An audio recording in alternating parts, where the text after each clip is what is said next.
One morning, Sophie Queen sat in her bedroom, speaking on the phone with her aunt, Julia Queen. After thinking for a long time, Sophie finally said, "I've made up my mind, Aunt Julia. I will return in a month and marry Elliot." "Finally. I've been waiting for you to say this for so long," Julia exclaimed. "You and William were engaged for 4 years, but there were never any plans to finalize the marriage, and I know how much you suffered at the hands of those jerks. On the other hand, Elliot's been your neighbor since you were kids and would protect you the moment he found out you were in danger. He even asked me about how you're doing a few days ago. Looks like your parents were right when they thought he'd be the perfect match for you." Though initially surprised by the news, Julia soon laughed in relief, happy that her efforts to persuade Sophie into marrying Elliot hadn't been in vain. She quickly hung up and prepared to call Ariana Mott, Sophie's mother, and Elliot to share the good news. Almost immediately, Sophie's bedroom grew quiet, and she could hear the commotion and laughter downstairs. That was the day Lily Manse, a woman William Locke had been in unrequited love with for the longest time, was returning to their country. The Locke family was close with the Manse family, so they were planning to welcome Lily back home. Sophie let out a long sigh and drew a cross on her calendar. Only 29 more days to go, she thought. Suddenly, she heard William's cold voice behind her. "What are you doing?" In truth, William didn't care what Sophie was doing and spoke his true intentions before she could respond. "You're my fiancé. It's only natural for you to come welcome Lily with me." Sophie was caught off guard by William's rare, ungentlemanly behavior. He hadn't even knocked before entering. Perhaps fearing Lily might overthink the situation if they were late, William dragged Sophie off her bed and downstairs. Although William remained calm, Sophie could tell there was scorn in his tone. The sound of laughter ceased when Sophie sat at the dining table. Gloria Hall, William's mother, spoke her mind as usual. "Perfect timing, you jinx." William's father, Alistair Locke, stopped eating when he heard that, while Sophie simply pursed her lips, used to being treated this way. However, Finn Locke, William's grandfather, picked the best cut of steak and placed it on Sophie's plate with a kind smile. "You've lost weight again, Sophie. I'm sorry my grandson hasn't taken better care of you. Please, have some more to eat," he said. Noticing Sophie's quiet demeanor, Lily suddenly had an idea. She smiled and said, "So you're Sophie. I really admire you. Grandpa Finn took you into the family because you saved William that one time 5 years ago. All the other socialites are saying you've risen from nothing and become a true success because of it. I think you were just born with great luck." William squinted and looked at Sophie. "Be nice. Lily grew up pampered and always speaks her mind." "No, I'm not." Lily pouted and shot William a playful glare before placing a piece of crab on Sophie's plate. With a naive temperament, she said, "Here you go. I'm sure you haven't had a lot of crab in the past, have you?" Sophie had always been kind and preferred to endure any grievances thrown her way. But now that she was about to leave, she refused to put up with them any longer. "You can drop the act, Miss Manse. I know you dislike me, and I don't particularly like you either. So let's not talk to each other, okay?" The Lockes were stunned by Sophie's rebuttal. William was the first to recover, shooting Sophie a cold stare before throwing his cutlery on his plate. Meanwhile, Lily, who had never been scowled at like that before, angrily picked up a bowl of hot soup and splashed it at Sophie. Sophie winced as the soup spilled down her head and face. Before she could say anything, Lily shrieked in pain as some remnants of the soup scalded her hand. As tears filled Lily's eyes, the Lockes quickly surrounded her and tended to her wounds. Gloria glared at Sophie while carefully holding Lily's hand. "Lily's a pianist. Just look at how red her hand is. Why would you be so rude to her?" William even began to panic. He grabbed his car keys and held Lily in his arms, saying, "Let's go to the hospital, Lily. You've got a competition coming up in 2 days." Lily stomped her foot and cried, "Is she really going to be your wife, William? Nobody's ever spoken like that to me before. I want her to apologize now." William glanced at Sophie's sorry state and replied, "You're partly at fault too, Lily." Lily pouted as more tears rolled down her cheeks. "How is it my fault? I was only telling the truth, wasn't I? I don't care. I want her to apologize." Finn hesitated and struggled as he said, I know you're not happy with what Lily said, Sophie. Still, Lily's hands are her family's pride and joy. William, too, looked at Sophie with a mysterious expression. What's gotten into you? You've never lashed out like that before. Lily needs both her hands for her competition. Despite Lily being the one who instigated the commotion, plus it was she who threw hot soup at Sophie first, William still expected Sophie to apologize. Sophie was in a daze. In the past, William would always take Sophie to the hospital and punish anyone who wronged her until they confessed, no matter how cool he was toward her. But now that Lily had reappeared, everything had changed. Sophie had been born into an ordinary family and had fallen in love with William since college. She had assumed their lives would never intersect, until 5 years ago when William got into a car accident in the city. At the time, William had been driving recklessly out of frustration because Lily had flown overseas. When Sophie saved him, Finn insisted that William get engaged to her, despite the family's severe objections. Surprisingly, William agreed to the engagement. Over the past 4 years of their engagement, Sophie would wake up early every morning to make breakfast for him and wait until midnight for William to return from work. She would fight through a high fever to deliver urgent documents to him in the snow and remind him to wear a coat when it rained. Once, when William was infected with a contagious virus, even Gloria ran from the situation, yet Sophie sat by his bed, caring for him and giving him his medicine. Whenever William was in a bad mood, Sophie would quietly follow him, afraid he might do something foolish. She did that without complaints, even though William often scowled at her. She could endure it all by looking at the ring on her finger, convincing herself that William had feelings for her, even if they were small. Unfortunately, Sophie now realized she had failed to warm William's stone-cold heart. Ultimately, Sophie headed back upstairs without apologizing to Lily. Uneducated wench. She should just die in her old poor neighborhood. Gloria gently patted Lily's shoulder while hurling insults at Sophie. William squinted, and his brow furrowed as he held Lily in his arms, feeling uneasy about Sophie's abnormal behavior. After that, Sophie was left alone in her room, the darkness making it impossible to read her expression. The roar of William's car engine slightly hurt her ears. That was the first time in 4 years she had seen William panic. She brought out her first aid kit and was halfway through tending to the blisters she had gotten from the fiasco when her phone rang. The call was from an unknown number. When she answered, Lily's voice sounded. It hurts so much, William. After we go to the hospital, will you take me out to race in your car like you used to whenever I'm in a bad mood? William's voice, full of affection for Lily, echoed. I'll do whatever you want as long as you listen to what the doctor says. In that case, I want you to bake me a cake too. You'll have to feed me since my hand's injured. Sure. Does your hand still hurt? At that point, Sophie hung up, with no intention of listening to the rest of their conversation. In the past, William had sworn never to race or drink any alcohol after that car crash almost cost him his life. Yet now, he was agreeing to Lily's ridiculous request without hesitation. Sophie had long heard of Lily's bratty behavior, and that William had been pampering her like a princess. It became even more obvious that his love for her was unrequited when she flew overseas.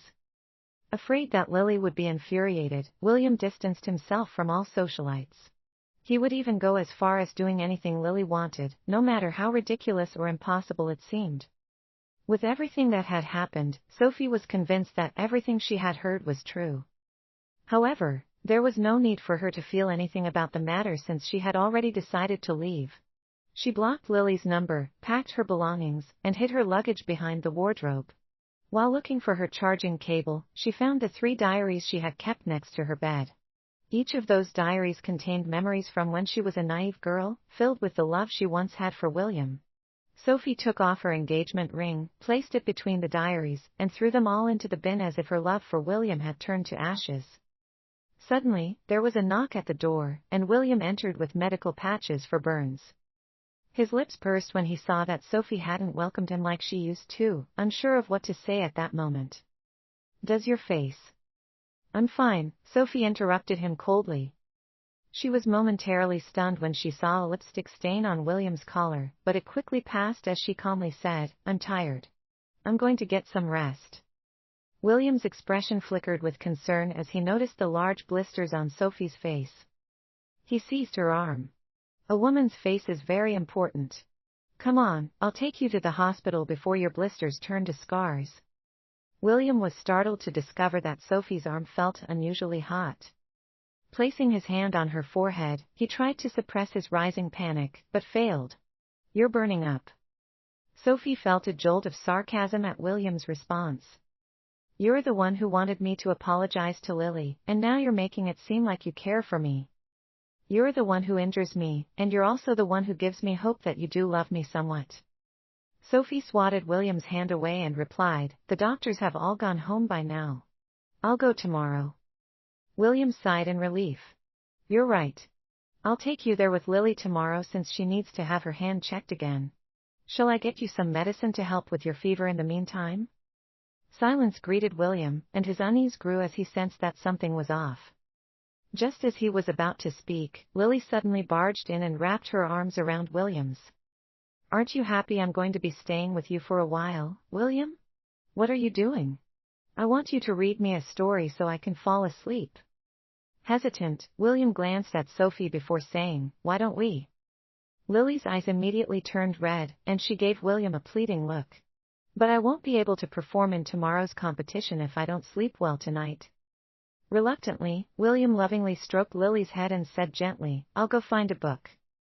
Sophie had already grown used to William's biased attitude toward Lily. After they left, she picked up her phone to contact Elena Graham, her mentor in the dance troupe. Elena had always been kind to Sophie, so she wanted to say farewell and handle some final procedures before she left. Sophie had spent many years with the dance troupe, putting in a lot of effort before gaining success. Now, she had more than a dozen juniors under her guidance. The reason there were still 29 days before her departure was that she wanted to teach them everything she could. Sophie woke up early the next morning to avoid running into William and Lily. Alas, their paths still crossed when she was saying goodbye to Elena. With a huge smile, Elena grabbed Lily's hand and introduced her to Sophie. This is Lily Manse, the rising star among pianists. She's a straight shooter and a passionate young woman. I collaborated with her once, and she just finished her performance. I've just received word that she's the champion of this competition. Lily clung to Sophie's arm as though they were close friends. With an embarrassed smile, she said, I'm nowhere near as good as you make me sound, Elena. Also, Sophie and I are the best of friends. Surprised, Elena raised an eyebrow. You two know each other? What a small world. Well, I'll leave you two to it then. I have some things to instruct my troupe about. Lily nodded, revealing a ring on her finger. Isn't this a lovely ring? William insisted I take it because I won first place. My goodness, why would he give me a ring of all things? People might think he's proposing to me. None of their circle knew that William and Sophie were engaged, so it was clear Lily was saying this deliberately. However, Sophie had no intention of playing along with Lily's games. As she turned to leave, Lily grabbed her arm and tugged at the ring on her own finger. Sophie barely had to struggle, and Lily ended up falling to the floor with a loud thud. Sophie! What are you doing? William rushed over in a panic and pushed Sophie aside. Dropping to his knees, he anxiously checked Lily's injuries. Sobbing, Lily extended her ring finger, which bore the unmistakable signs of being pulled, marked by a deep red laceration. I did what you asked. I apologized to Sophie, but she lost it when she saw the ring. She insisted I take it off and tried to snatch it from my finger when I refused. I know I have a bad temper, but you know I'd never lie, right? I just don't understand. Why would Sophie do something like that after I apologized? Lily bit her lip, struggling to hold back her tears, stubborn yet delicate. Heartbroken, William gently stroked Lily's head and wiped away her tears. It's all right, Lily. I'll take you to the hospital, or anywhere you need to go. I'll do whatever it takes. Lily's eyes brightened. Really? Of course. William turned to Sophie with a cold expression. Since when did you become so violent? I gave Lily her ring. If you're upset, you should be angry with me, not her. Besides, don't you also have a ring? William glanced at Sophie's ring finger, only to find it empty. Confused, he raised his voice rose slightly. Where's your ring? Sophie sneered. I see. So I should wear my ring to show others. 4 years ago, William had carefully placed the ring on Sophie's finger. Even his usually composed demeanor had softened into a smile as he vowed to dedicate his life to her, declaring she was his only fiancée. At that moment, Sophie had fallen deeply in love with him, thinking they would live happily ever after. But 4 years later, she had endured rumors that she was only marrying into the Lockes for their wealth, not to mention the insults from William's own nanny.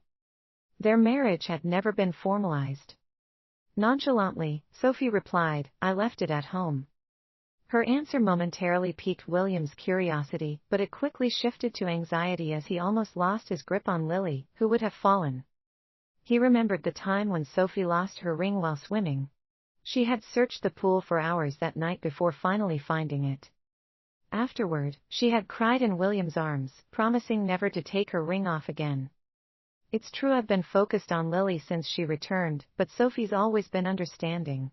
She should know why I'm doing this, right? William thought back to how Sophie would always make him a warm glass of milk the morning after he had yelled at her or given her the cold shoulder. At the thought, his gaze softened, and he said gently, let's go to the hospital together. You should get your face checked too.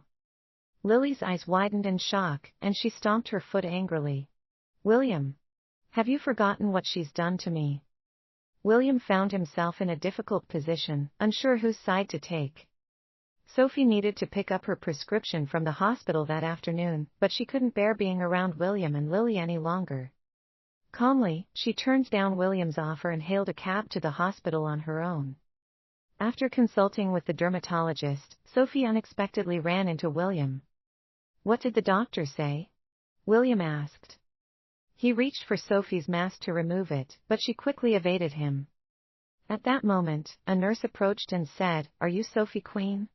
The doctor mentioned you'll be leaving in 2 days and would only like to collect half of your prescribed medication. Is that correct? William's heart skipped a beat. He grabbed Sophie's hand, his gentlemanly demeanor replaced with urgency as he shouted across the hallway, You're leaving? Where are you going? Sophie smiled and tried to pull her hand from his grip. I'm going with the dance troupe for a show. William let out a sigh of relief, but his anxiety lingered. How long will you be gone? Where are you going? We can't keep delaying our marriage, you know? He still remembers we haven't gotten married, Sophie thought with a sarcastic smile. We'll be performing in a small town for a few days, she replied. William paused to think, checking his schedule. I'll come with you. I don't have anything else planned for the next 2 days.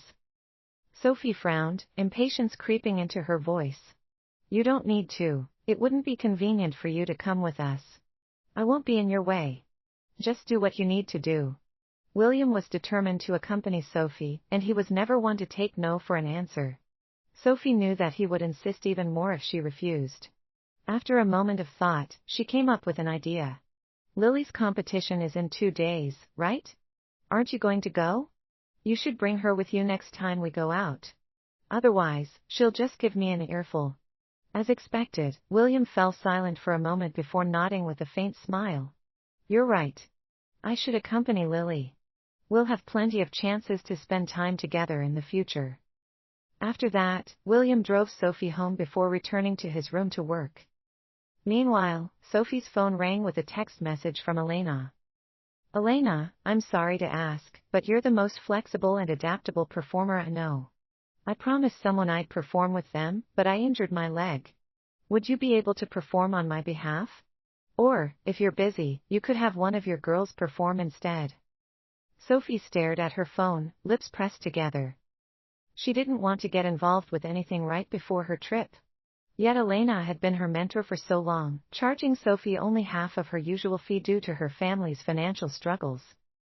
After a moment's consideration, Sophie decided to perform on Elena's behalf as a way to repay her kindness. Shortly after sending her response, Lily knocked on her door. Hi Sophie. Elena originally promised she would perform with me at my next competition, but she accidentally injured her foot and asked you to perform for her instead. Lily deliberately paused mid-sentence. Sophie was shocked, only just realizing that the person Elena had mentioned was Lily. However, Sophie couldn't muster a friendly act, nor did she want to waste any time on Lily. "I'm busy." Seeing Sophie's cold response and noticing that she was about to close the door, Lily quickly stopped her and dropped her goody two-shoes act. "You can't back out. You've already promised her," Lily snapped. "We don't have the right synergy, so we wouldn't perform well together. More importantly, I'll be busy that day, and I'll have one of my apprentices replace me," Sophie retorted. Lily sneered, her disdain evident as she asked, "Are you afraid?" At that moment, William appeared after hearing the commotion. Lily immediately switched back to her pitiful persona, pursing her lips and clutching the edge of her dress. "William, Sophie and her dance troupe are trying to go against our agreement and won't dance with me during my performance. What am I supposed to do? My competition is just 3 days away, and I'll definitely lose if I don't have a partner to dance with. All of my efforts over the past 5 years will be wasted. I'd rather die than let that happen." Suddenly, Lily began to convulse, her hands clenching together and her pupils dilating. Panicked, William quickly held Lily in his arms and fumbled for the medicine he always carried to help her. "Lily! Lily! Stay with me." Without getting to the bottom of the situation, William stood up and shouted, "Don't you know Lily suffers from severe anxiety? Why won't you perform with her? What's the point of doing all those stretches every day if you're not going to dance? You'd better hope Lily's okay, or I promise I'll make sure your dance troupe never performs again. I'll crush your dreams because of your selfishness." Sophie stood frozen, momentarily dazed as she looked at William's cruel expression. William knew all too well that the children in her dance troupe came from ordinary families, and that they trained tirelessly, sometimes until their feet bled, just for a chance to perform. In the past, William had always tended to Sophie's wounds whenever she was injured during training. He would even hold her in his arms and comfort her, saying he would help the children in her troupe. Now, thanks to Lily's manipulation, he was willing to crush the very dreams Sophie had cherished for over 20 years. He was ready to destroy the lives of more than 30 children in the dance troupe just to make Lily happy. Lily couldn't suppress a snicker when she saw how pale Sophie had become. She curled up in William's embrace, laughing and sticking her tongue out at Sophie. As if that weren't enough, Lily even gave Sophie the finger. After a while, Sophie's vision blurred as tears welled up in her eyes. With a hoarse voice, she struggled to speak. "Fine, I'll be Lily's dance companion. Just leave my dance troupe alone." Sophie and Lily were the only two in the practice room. Lily was playing the piano so aggressively that it produced an unpleasant buzzing sound. Stomping her foot as she stood up, she hurled a thick chunk of piano sheet music at Sophie. "Your rhythm's off again. Are you sure you're as good a dancer as they say?" Sophie hissed in pain and covered her bruised forehead. She gave Lily a cold stare. "That's it. I've had enough of you." Lily wasn't actually complaining about Sophie's rhythm, but about her irregular movements.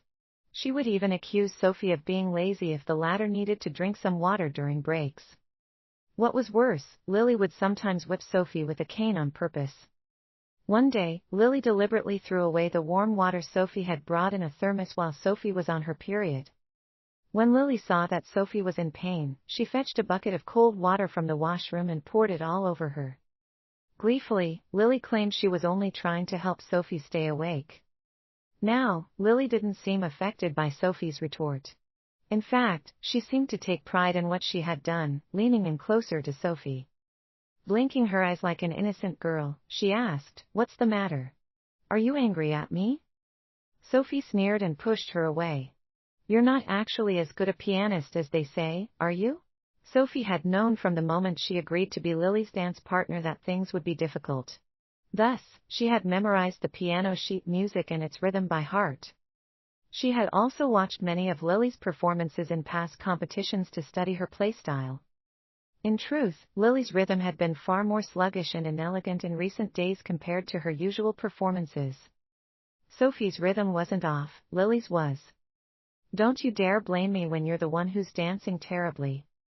Lily pretended to be calm, but the brief change in her expression betrayed her.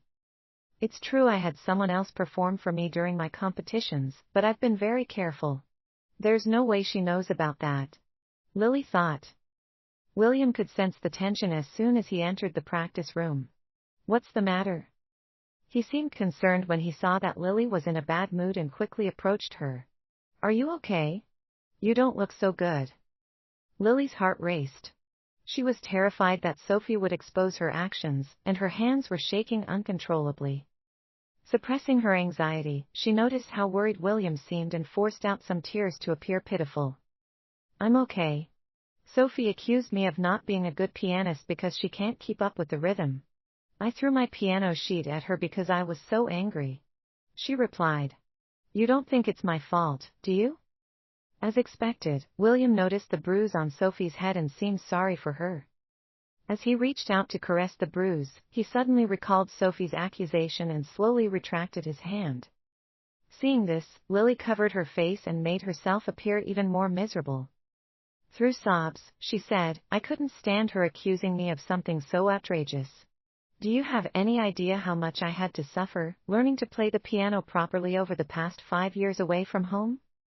I know Sophie dislikes me, but being a pianist is all I've got. I can't let her take that away from me. William frowned and began to scold Sophie. You shouldn't have said that to her, Sophie. I know Lily can be straightforward, but there's no way she would pretend to be a good pianist. Lily froze for a moment upon hearing this but awkwardly laughed it off.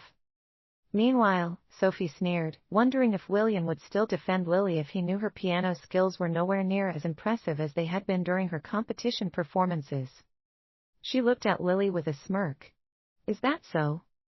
Sensing the threat in Sophie's tone, Lily clenched her fists and shot her a dangerous glare. Yet William remained oblivious to the change in Lily's expression. I've spent so many years reaching this point to gain father and mother's approval. I won't let Sophie ruin it all. I won't. At that moment, an idea sparked in Lily's mind. Sophie did not want to expose Lily's antics, nor did she want to deal with William's nonsense. All she wanted was to leave that place and never see William again. When she arrived home, Sophie took out her phone and looked at her marked calendar. Only 4 more days left. That's also the day Lily will be performing. William had just brought in a glass of warm milk when he noticed Sophie's phone. He grabbed it and stared at the mark Sophie had made on her calendar in a momentary daze. Then, he seized Sophie's hand and demanded, What's this? Calmly, Sophie retrieved her phone and replied, I'm marking the day Lily's going to perform. William wasn't convinced. Why would you mark the days leading up to it?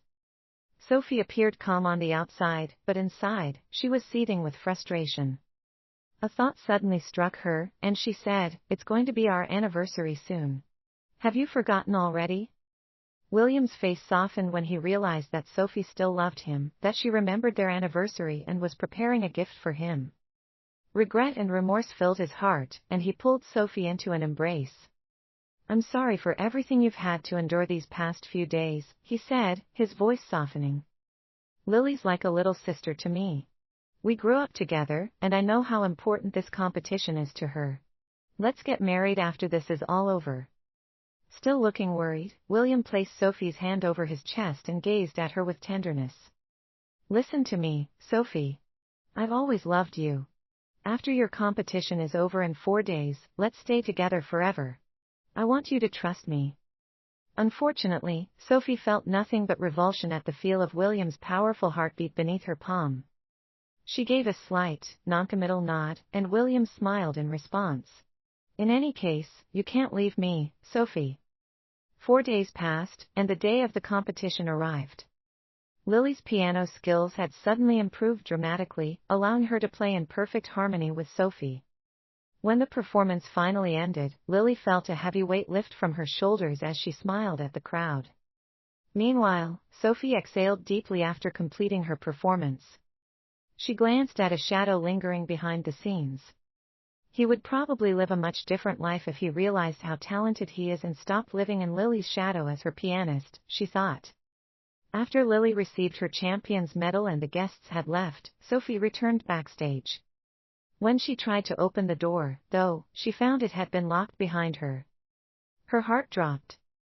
Panicked, she tossed her dance clothes aside and ran to the door, desperately trying to open it. No matter how hard she tried, the door wouldn't budge. On the other side, Lily discarded the key and hummed a song as she turned on a gas tank. She had deliberately arranged for someone to place the gas tank by the backstage ventilation duct a day before the competition. To ensure no one would notice, she had even blocked the surveillance cameras. She won't last long in that small dressing room, Lily thought with a cold smile. Thankfully, no one's around. Lily glanced at her shiny medal, her smile turning darker. This is all her fault. She's the one who uncovered my secret. I won't let her destroy my life as a pianist, not after my family has finally acknowledged me. And I won't let her ruin my chances with William. Lily let out an eerie laugh and was about to leave when she suddenly saw William standing nearby. Sophie had left her phone in her coat, but when she removed her makeup, she ended up losing the code entirely. Just as she thought it might be an ordinary prank, she caught a whiff of something unpleasant, and a sense of alarm shot through her. Looking up, she saw thick white smoke spreading throughout the dressing room. Beads of cold sweat formed on her forehead. Breathing became difficult, as though something heavy was pressing on her chest. Her vision began to blur, and her limbs started to grow numb. Fear surged within her. She struggled to pull her shirt up to cover her nose and desperately began knocking on the door. Suddenly, just as tears of despair rolled down her cheeks, the door swung open. Clinging to the hope of survival, she continued screaming for help, trying to see who had come to her rescue. Her heart sank when she saw that it was Lily, who had returned to the room. Fearing that William would discover she had locked Sophie inside, Lily panicked and decided to enter the dressing room. She planned to pretend that she and Sophie had been locked in together. Lily sneered, slapped herself a few times, then grabbed Sophie's hand, leaving scratches on her own skin. She violently stepped on Sophie before screaming for help. "William, help! Help me!" William rushed into the dressing room in a panic, only to be met by a room already thick with white smoke. When he finally found Lily and Sophie, weak and disoriented, his heart shattered. Sophie's vision blurred, but William had already scooped Lily into his arms and was about to leave. Fighting the pain in her chest, Sophie gasped. "Help me!" William froze. He looked at Lily, whose face had gone pale, then at Sophie, helplessly lying on the floor. A painful struggle tore through him as he tried to decide what to do. Moments later, he kicked Sophie aside and rushed out with Lily. The pain from the kick left Sophie clutching her stomach. When William disappeared from view, not sparing her even a glance, she knew he had completely abandoned her. She closed her eyes in despair, tears welling up. A bitter smile touched her lips as she thought, I guess this is the penance I must pay for falling in love with the wrong man. At that moment, a figure appeared through the smoke, his nose covered. He grabbed Sophie off the ground and rushed out, calling her name as he ran. The sound of a heartbeat slowly brought Sophie back to consciousness. Struggling, she finally opened her eyes to find Elliot, his own eyes red with worry. An oxygen mask was over her face, but she reached out to grab Elliot's hand and whispered, "Elliot. Let's go back to Bloomington." Elliot's voice was hoarse, but he held her hand with affection and nodded. "Okay." He quickly made a call to arrange for a private jet. A few minutes later, Elliot's secretary arrived on the private jet, accompanied by the best doctor, to pick up Sophie before they took